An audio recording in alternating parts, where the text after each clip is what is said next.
Hello दोस्तों, tricks for all students में आप सभी का एक बार फिर से स्वागत है। आज की इस वीडियो में हम आपकी यूनिट 1 के सेकंड चैप्टर का थर्ड लेक्चर देखेंगे। ठीक है, ये लास्ट लेक्चर है। थर्ड लेक्चर में हम सारी बातें कवर कर लेंगे। प्लीज़ आप वीडियो को एंड तक देखना, सारी चीज़ें इंपॉर्टेंट है। आज हम राष्ट्रवादी अप्रोच को पढ़ेंगे, राष्ट्रवादी दृष्टिकोण को पढ़ेंगे, और हमारा एक और दृष्टिकोण था निम्न वर्गीय दृष्टिकोण, उसको कवर करेंगे और कुछ बातें समझेंगे। प्लीज़ आप वीडियो को एंड तक देखना ताकि आप सारी बातें समझ सकें। तो चलिए बिना देरी किए अपने टॉपिक को शुरू करते हैं।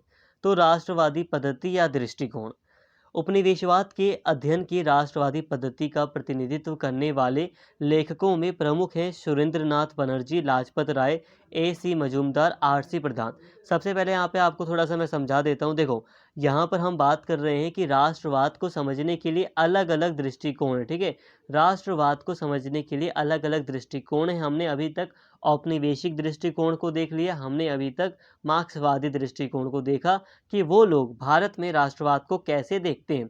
अब कुछ राष्ट्रवादी दृष्टिकोण, राष्ट्रवादी दृष्टिकोण का मतलब इसमें हमारे कुछ राष्ट्रवादी नेता शामिल हैं जो राष्ट्रवाद को अपनी नज़र से देखते हैं और वो हमें अपने व्यूज़ बताते हैं कि वो, हम यहाँ पे बात कर रहे हैं कि हमारे जो राष्ट्रवादी नेता वगैरह हैं, जैसे कि यहाँ पर प्रमुख जो राष्ट्रवादी लोग हैं जैसे कि सुरेंद्रनाथ बनर्जी, लाला लाजपत राय, A.C. मजूमदार, R.C.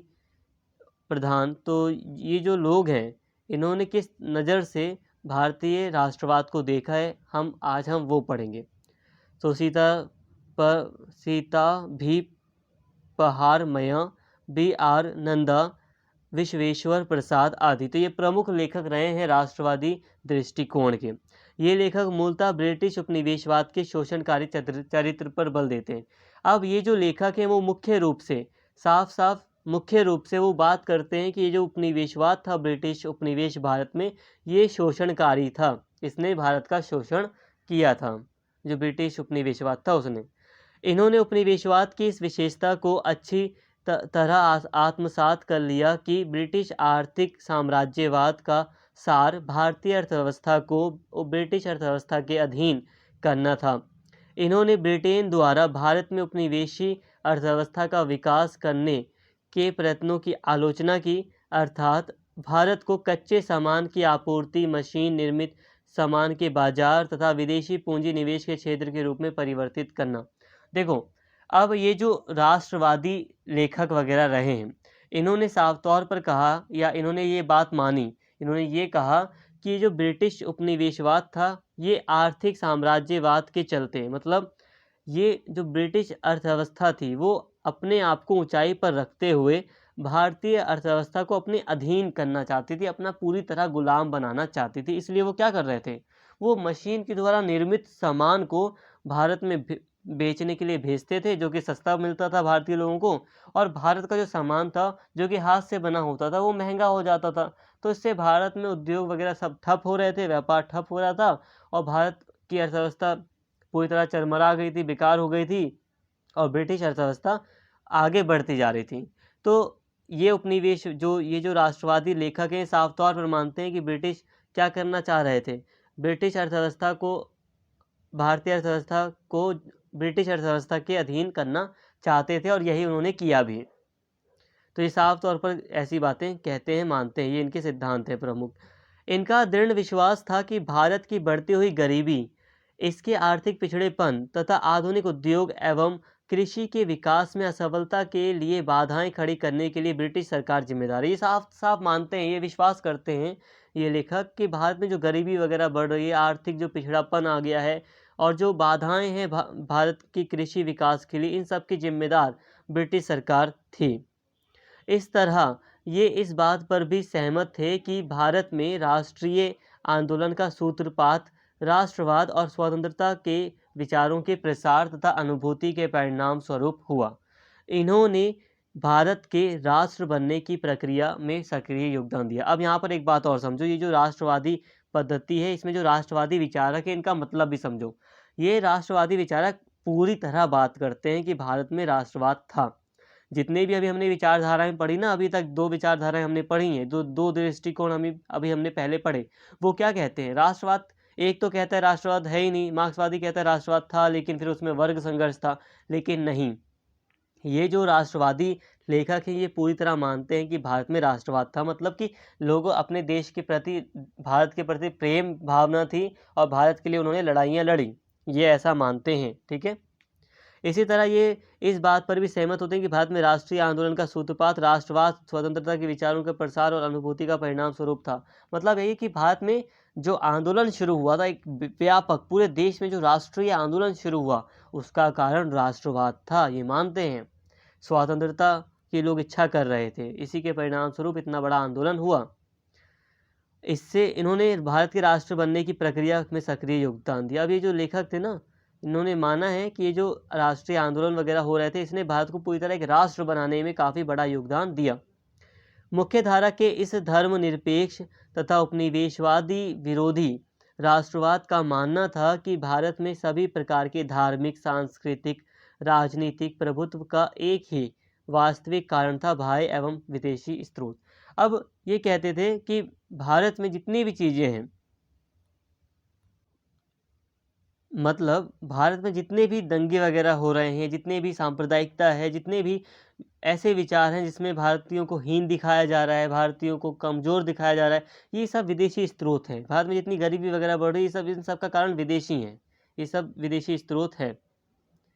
इनकी राष्ट्र की धारणा औपनिवेशिक शासन के विरुद्ध घृणा, देशभक्ति की भावना तथा एक ऐसी विचारधारा में जड़ित थी जिसे भारत की प्राचीन परंपराओं पर गर्व था। तो ये जो राष्ट्रवादी लेखक थे, ये भारत की राष्ट्रवाद को कहते हैं कि ये जो राष्ट्र है, इसमें जो प्राचीन परंपराएं थी उस पर गर्व दिखाया गया, देशभक्ति की भावना दिखाई गई, और जो ब्रिटिश शासन था उसके प्रति घृणा दिखाई गई। ये जो लेखक थे, इनके लेखन कार्यों के द्वारा हम देखते हैं कि ये जो राष्ट्रवादी दृष्टिकोण है, ये पूरी तरह औपनिवेशिक शासन की घृणा करता है, निंदा करता है, देशभक्ति की बात करता है।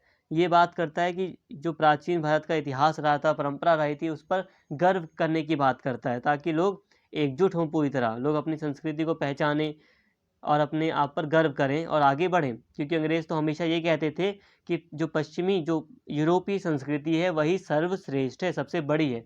लेकिन नहीं, इन्होंने कहा प्राचीन जो परंपरा है उस पर हमें गर्व करना चाहिए। कई सारी चीज़ें ऐसी बताई गई जिससे हमें गर्व भी होता है। जब हम कौटिल्य वगैरह को पढ़ते हैं तो हमें गर्व भी होता है। इसका दृढ़ विश्वास था कि प्रजाति, लिंग, वर्ग अथवा जाति के परिणाम स्वरूप उत्पन्न होने वाली सभी प्रकार की असमानताओं, तनावों को विदेशी शासन के विरुद्ध संघर्ष के अधीन रहना होगा। अर्थात इसने राष्ट्रीय एकता की बिना शर्त आंतरिक तनावों में ऊपर और तथा सर्वोच्च माना। अब ये जो राष्ट्रवादी दृष्टिकोण है, इसने क्या कहा? इसने कहा कि जो विदेशी शासन है उसको, उसके विरुद्ध सबको एकजुट होना पड़ेगा। इसका विचार था भारत में राष्ट्रवाद के लिए इसका यही विचार था कि विदेशी शासन के विरुद्ध संघर्ष के लिए सबको एकजुट होना पड़ेगा। और राष्ट्रीय एकता की इसने बात की कि अब हमें वर्ग, लिंग, जाति, प्रजाति से ऊपर उठकर राष्ट्रीय एकता स्थापित करनी है। आंतरिक तनाव वगैरह को हटाओ। इसके राष्ट्र राज्य के आदर्श में हिंदू, मुस्लिम तथा अन्य अल्पमत सभी निहित थे। इसमें मतलब सभी लोग, पूरा भारत, कोई किसी प्रकार का मन में द्वेष नहीं, किसी भी प्रकार का मन में विकार भावना नहीं। विदेशी शासन को केवल ब्रिटिश औपनिवेशिक शासन तक सीमित रखा गया तथा अब देखो दोस्तों, ये मानता है कि विदेशी शासन को केवल ब्रिटिश औपनिवेशिक शासन तक सीमित रखा गया तथा इसका मुस्लिम चरण तक विस्तार नहीं किया गया। देखो यहाँ पर एक बात समझो, यहाँ पर ये जो राष्ट्रवादी विचारक हैं, ये जो राष्ट्रवादी दृष्टिकोण है, इसने क्या किया? इसने विदेशी सिर्फ किसको माना? विदेशी शासन सिर्फ किसको माना? ब्रिटिश औपनिवेशिक को ही माना। देखो, ब्रिटेन बाहर से आए थे, हालांकि जो मुगल शासक थे, जो इस्लामिक दूसरे शासक थे, वो भी बाहर से आए थे, वो भी विदेशी थे, है ना? लेकिन नहीं, ये जो राष्ट्रवादी शासन है, क्योंकि देश में एकता बनाए रखनी जरूरी है, और ये जो मुस्लिम शासक वगैरह थी, वैसे भी ये लंबे समय से भारत में रहे थे। इन्होंने ऐसा तो नहीं किया ना कि यहाँ से भारत से चीज़ों को लूटा और जाकर इन्होंने दूसरे देश में वो उन चीज़ों को सेव कर दिया। भारत में ही ये लोग रहे, भारत में इन्होंने सब कुछ किया और भारत में ही बस गए। तो इन्होंने, जो राष्ट्रवादी विचारक थे, दृष्टिकोण के जो लेखक थे, इन्होंने सिर्फ विदेशी शासन किसे कहा? औपनिवेशिक शासन को कहा। ठीक है, ताकि देश की एकता बनी रहे। समझिए बात को, और जो कि सही भी था। इसके अलावा तथापि स्वायत्त आंदोलन जैसे दलितों अथवा महिलाओं आदि की घटनाएं इस राष्ट्रीय आंदोलन के अंदर आसानी से फिट नहीं हो सकी।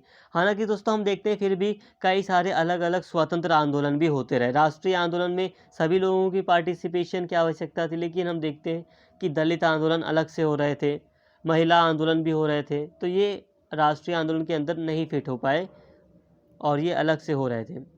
परंतु जैसा विपिन चंद्र लिखते हैं कि इन लेखकों ने भारतीय समाज के वर्गीय तथा जातीय स्तर पर उत्पन्न होने वाली आंतरिक विरोधाभासों की अवज्ञा करने की कोशिश की। हालांकि उपनिवेशवाद के संघर्ष में राष्ट्रीय आंदोलन सभी वर्गों के हितों का प्रतिनिधित्व कर रहा था, परंतु यह प्रतिनिधित्व एक वर्ग परिप्रेक्ष्य में हो रहा था।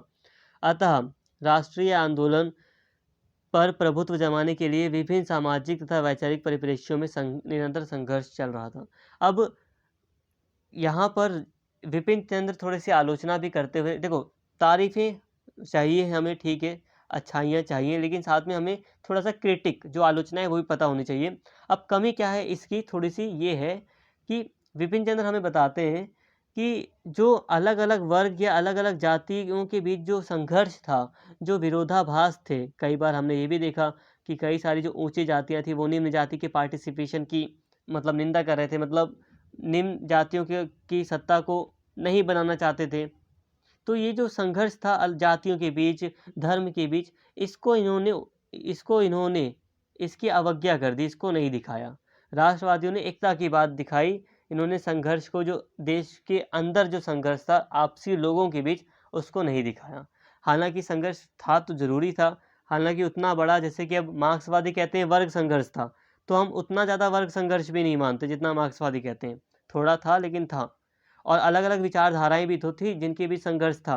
कोई वामपंथी विचारधारा को समर्थन कर रहे थे, कोई दूसरी विचारधारा के, तो इनके बीच भी मतभेद थे। हालांकि फिर राष्ट्रीय एकता भी स्थापित करने की कोशिश की गई, कई बार विचारधाराओं को एक साथ लाने की कोशिश की गई ताकि अंग्रेजों के विरुद्ध काफ़ी जोरदार तरीके से संघर्ष बनाए रखा जा सके। तो यहाँ हमने दोस्तों पढ़ लिया राष्ट्रवादी दृष्टिकोण को। अब हम बात करते हैं निम्न वर्गीय दृष्टिकोण की, ठीक है। अब हम किसकी बात करने जा रहे हैं, निम्न वर्गीय दृष्टिकोण की, जिसको सबाल्टर्न अप्रोच भी कहते हैं, ठीक है। निम्न वर्गीय कह लो या उपाश्रित कह लो, दोनों का मतलब एक ही होता है। निम्न वर्गीय पद्धति या दृष्टिकोण उपनिवेशवाद राष्ट्रवाद के अध्ययन की एक अन्य पद्धति जो हाल ही में काफ़ी लोकप्रिय हुई है, वो है निम्न वर्गीय या उपाश्रित वर्गीय पद्धति या दृष्टिकोण के नाम से जानी जाती है। शब्द सबाल्टर्न का अर्थ होता है निम्न स्तर से संबंधित लोग, या जिन्हें उपाश्रित वर्ग भी कहा जाता है। तो दोस्तों सबाल्टर्न एक जो वर्ड है, इसका मतलब होता है जो नीचे तबके या नीचे वर्ग के जो लोग होते हैं, निम्न वर्ग के जो लोग होते हैं, गरीब कह लो या जाति रूप से पिछड़े होते हैं, उन्हें कहा जाता है सबाल्टर्न या निम्न स्तरीय लोग, ठीक है। अब ये एक ज़्यादा पुराना नहीं, ये थोड़ा नया दृष्टिकोण है जो काफ़ी लोकप्रिय हुआ है आज के टाइम पर। हम देखते हैं ये दृष्टिकोण है, समझते हैं ये क्या है, आगे समझेंगे अभी। इस शब्द का प्रयोग एशिया, अफ्रीका, लैटिन अमेरिका के पूर्व उपनिवेशवादी समाजों की व्यापक अधीनता के संदर्भ में किया जाता है, जो वर्ग, जाति, आयु, लिंग, पद, अन्य प्रकार की आर्थिक, सामाजिक, राजनीतिक एवं मनोवैज्ञानिक अधीनता के माध्यम से अभिव्यक्त हुई हैं। दोस्तों ये जो सबाल्टर्न शब्द है या जो ये निम्न वर्ग की हम बात कर रहे हैं, पहले हम इसे समझ रहे हैं यहाँ पर। तो निम्न वर्ग का आपको समझ में आया कि ये निम्न वर्ग से जुड़ा हुआ दृष्टिकोण है या पद्धति है जो राष्ट्रवाद को अपनी नज़र से देखती है। अब ये जो निम्न वर्ग है, ये जो सबाल्टर्न शब्द है, ये कहाँ के लिए यूज़ किया जाता है। देखो हर समाज में, हर एक समाज में, सोसाइटी में एक नीचे का तबका होता है। भारत में अगर हम बात करें तो दलित को देख लो आप, शूद्रों को देख लो, या जो वैश्य में भी कई सारे निचले तबके के लोग हैं, गरीब लोग हैं, तो ये निम्न वर्ग होता है। जनजातियाँ हैं, कई सारी ट्राइब्स हैं, तो ये निम्न वर्ग है भारत में। हम दूसरे देशों में भी देख सकते हैं, अफ्रीका में देख सकते हैं, यहाँ तक कि अमेरिका, यूएसए में भी हम देख सकते हैं जो रेड इंडियंस हैं। कंफ्यूज मत होना, रेड इंडियन कौन है यहाँ वहाँ पर। अब वहाँ पर जो लोग होते, हालांकि उनको इंडियंस कह दिया गया, बट यहाँ के इंडियन नहीं है वो, जो वहाँ के स्वदेशी लोग थे, पहले यूएसए में रहते थे, जिन्हें आप ब्लैक भी कह सकते हो, ठीक है। हालांकि कहना गलत होगा, बट मैं आपको समझाने के लिए कह रहा हूँ बस। तो वो लोग निम्न तबके के, निम्न वर्ग के हैं, गरीब हैं, और ज़्यादा समाज में उनको इज्जत वगैरह नहीं मिली। तो जो नीचे तबके के जो लोग थे उनके लिए इस शब्द का प्रयोग किया गया है। तो आपको अभी शब्द का मतलब यहाँ पे निम्न वर्ग का मतलब समझ में आ गया, ठीक है। यहाँ पे आपको बस निम्न वर्ग का मतलब समझाया गया। अब ये जो निम्न वर्ग है, ये जो नीचे का तबका का जो वर्ग है, नीचे जो वर्ग का जो ये जो लोग हैं, ये अब राष्ट्रवाद को, भारत में अगर हम बात करें तो ये लोग भारत के कॉन्टेक्स्ट में राष्ट्रवाद को कैसे देखते हैं, मतलब जो ये जनजातियां हैं, ये जो नीचे तबके के जो लोग हैं, वो भारत में राष्ट्रवाद के बारे में क्या कहते हैं, अभी हम इसको समझेंगे, ठीक है। अधीनता को केवल आधिपत्य के संदर्भ में ही समझा जा सकता है। निम्न वर्ग समूह हमेशा आधिपत्य वर्ग समूह की गतिविधियों के शिकार रहे हैं। इस आधिपत्य के कई तरीके हो सकते हैं, जैसे कानून, पुलिस, सेना, नौकरशाही, धन, शक्ति, जाति, धर्म, रीति रिवाज आदि। देखिए दोस्तों, ये जो निम्न समूह वर्ग के जो लोग हैं, या इस विचारधारा से संबंधित जो लोग हैं, जो विचारक हैं, जो लेखक हैं, जो निम्न वर्ग या सबाल्टर्न से संबंधित जो लेखक वगैरह हैं, वो बात करते हैं आधिपत्य की। आधिपत्य का क्या मतलब होता है? आधिपत्य का मतलब होता है दबदबा। देखिए दोस्तों, हम भारतीय समाज में देखते हैं कि भारत में एक समाज ऐसा रहा है, समाज का एक वर्ग ऐसा रहा है जो आधिपत्य की स्थिति में रहा है, मतलब कि उसका ज़्यादा अधिकार। जैसे कि हम देखते हैं भारत में जो उच्च वर्ग है, उच्च जाति के जो लोग हैं, या जो अमीर वर्ग हैं, उनका दबदबा भारतीय समाज में सदा से ही बना रहा है, ठीक है। हम देखते हैं कि समाज में एक समूह ऐसा रहा है जो काफ़ी ऊंचा रहा है। तो ये जो निम्न वर्गीय जो विचारक हैं, ये कहते हैं कि भारत में आधिपत्य वर्ग समूह है, और ये जो समूह है, इसकी गतिविधियों का शिकार रहे हैं, या कौन लोग? निम्न वर्ग के लोग। ये कहता है कि निम्न वर्ग के ऊपर इन लोगों ने शोषण किया है, जो आधिपत्य वर्ग के अंतर्गत आते हैं। उच्च जाति या ऊंचे वर्ग के अंतर्गत आने वाले लोगों ने निम्न वर्ग के ऊपर एक शोषणकारी नीति या कई सारे तरीके अपनाए, जिससे कि निम्न वर्ग का काफ़ी शोषण हुआ है। अब ये क्या तरीके हैं? तो आधिपत्य के कई सारे तरीके हो सकते हैं, जैसे कि कानून का डर दिखाकर, पुलिस की सहायता से, सेना की सहायता से, नौकरशाही की सहायता से, इसमें अधिकारी आते हैं नौकरशाही में। धन, शक्ति, जाति या धर्म के आधार पर, वर्ण व्यवस्था के आधार पर हम देखते हैं कि जो निम्न वर्ग के लोग रहते उनके साथ शोषण हुआ था। तो ये रीति रिवाज, धर्म या किसी भी चीज़ के तहत, ये कई सारे तरीके हैं जिससे कि आधिपत्य समूह ने, जो जिसका ज़्यादा अधिकार रहा है समाज में, उसने निम्न वर्ग का शोषण किया है, ऐसा माना जाता है। किनके द्वारा? जो निम्न वर्गीय पद्धति को मानते हैं, या जो निम्न वर्गीय विचारक हैं, उनके द्वारा ऐसा माना जाता है। अध्ययन की यह शाखा रंजीत गुहा, ज्ञान पांडे, उपेंद्र बख्शी जैसे लेखकों की रचनाओं में मिलती हैं।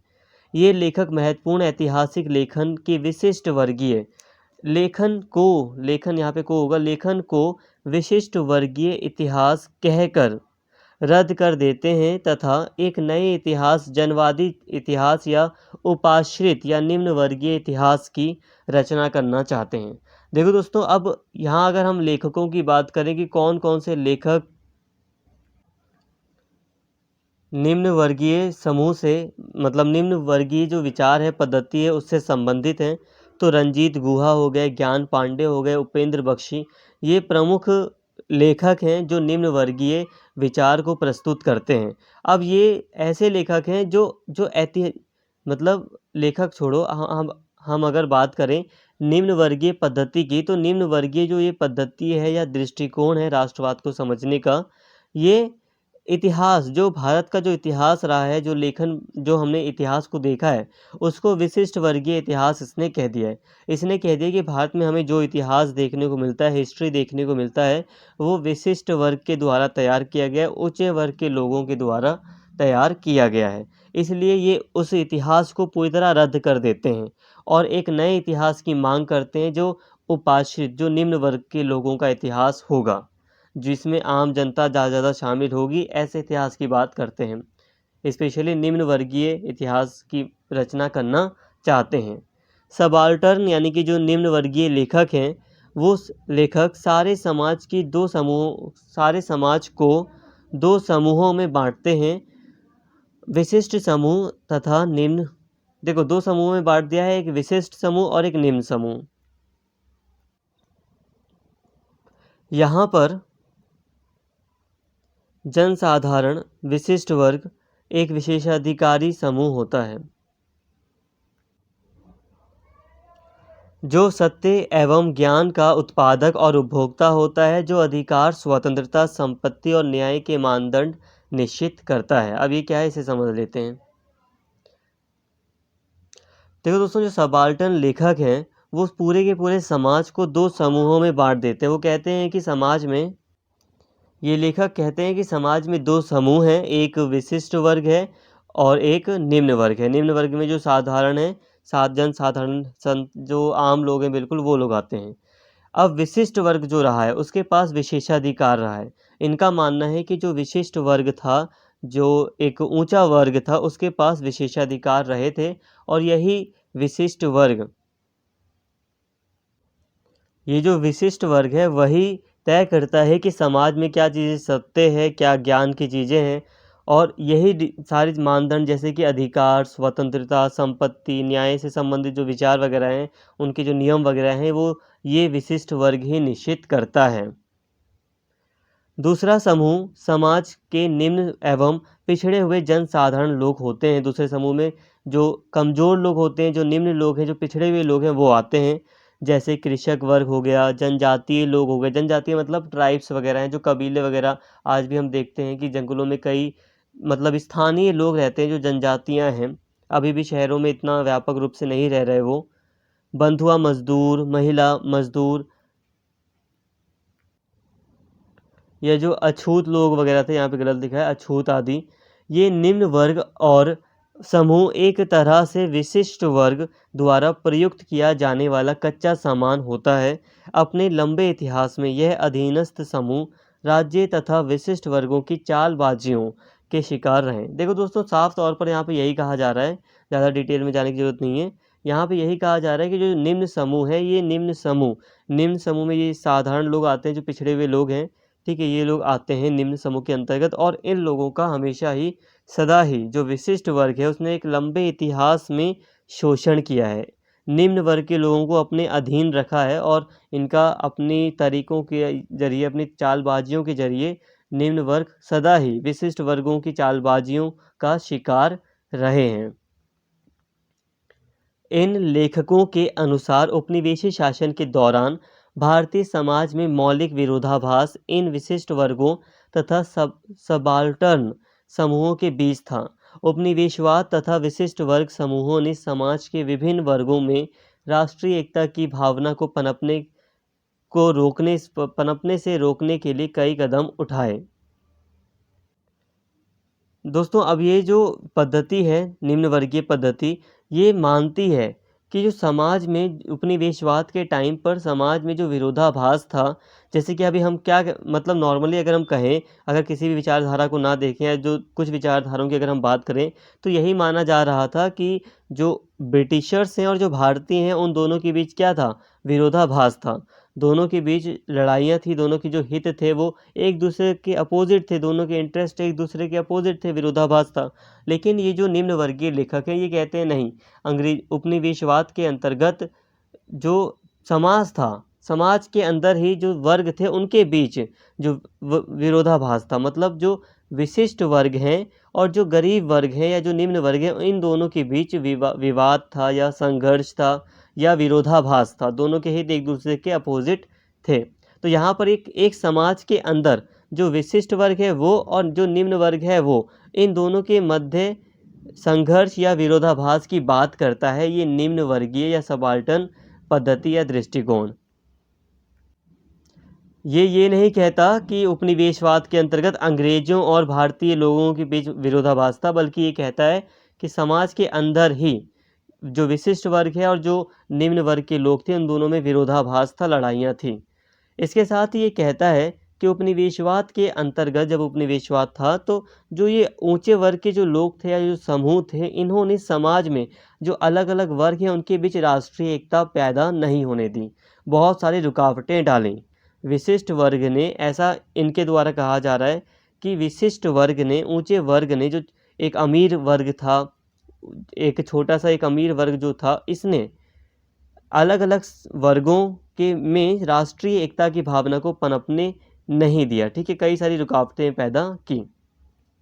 अतः साम्राज्यवाद विरोधी संघर्ष में भारत के सभी लोग एकजुट नहीं हो सके तथा राष्ट्रीय आंदोलन की नाम की कोई चीज़ नहीं थी।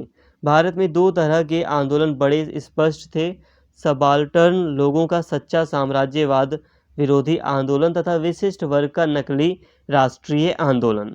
अब ये जो सबाल्टर्न समूह हैं, ये जो सबाल्टर्न विचारक हैं, निम्न वर्गीय जो विचारक हैं, वो कहते हैं कि साम्राज्यवादी जो विरोधी बात की जाती है कि साम्राज्यवाद के विरोध में भारत में राष्ट्रीय आंदोलन चल रहा था, दरअसल ऐसा कोई राष्ट्रीय आंदोलन नहीं था। राष्ट्रीय मतलब पूरे देश का कोई ऐसा आंदोलन नहीं हो रहा था। क्यों?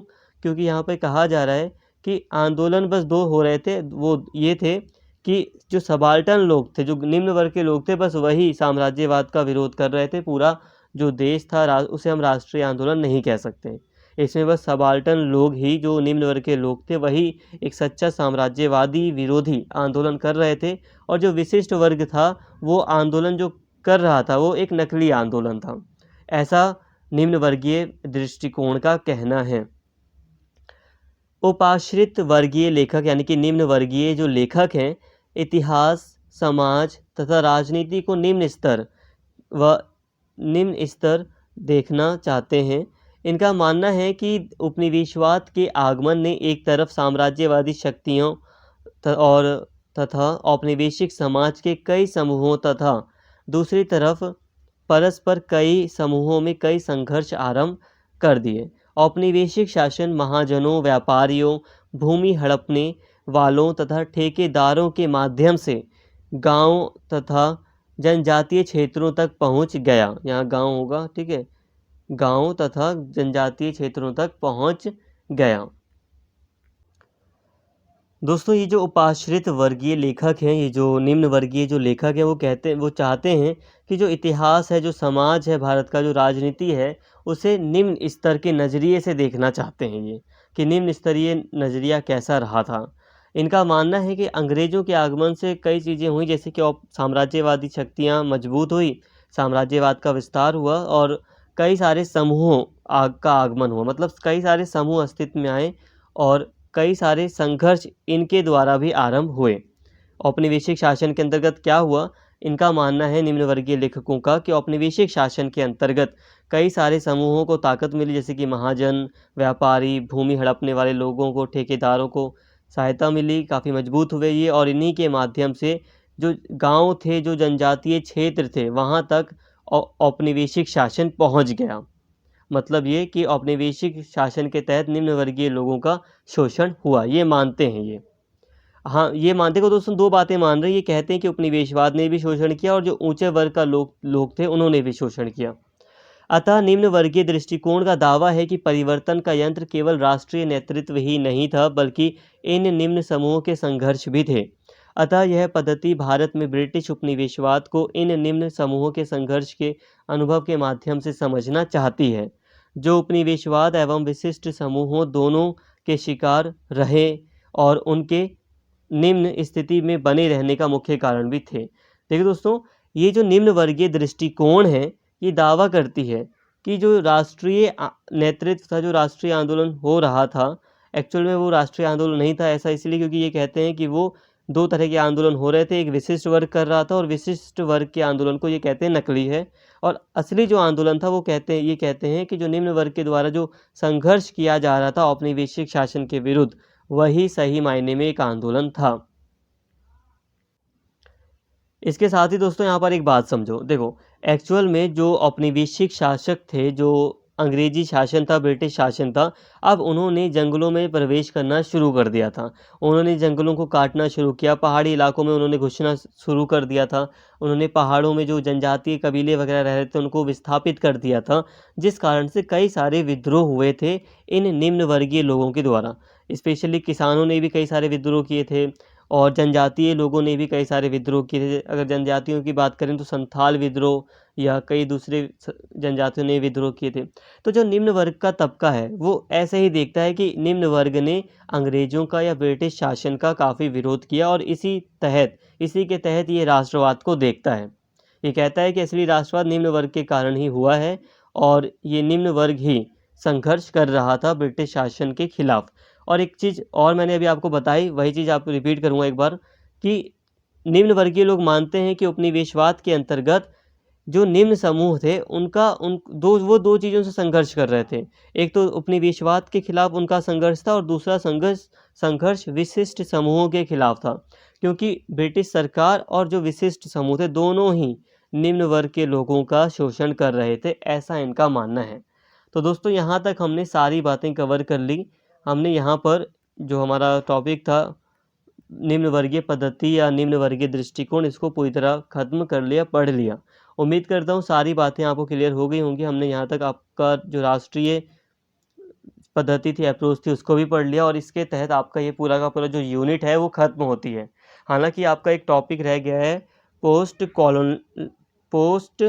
कॉलोनियलिज्म, ठीक है। पोस्ट कॉलोनियलिज्म का मतलब है उत्तर उपनिवेशवाद। तो आपका ये टॉपिक पर भी एक अलग से वीडियो मिल जाएगी, उसको भी देख लेना।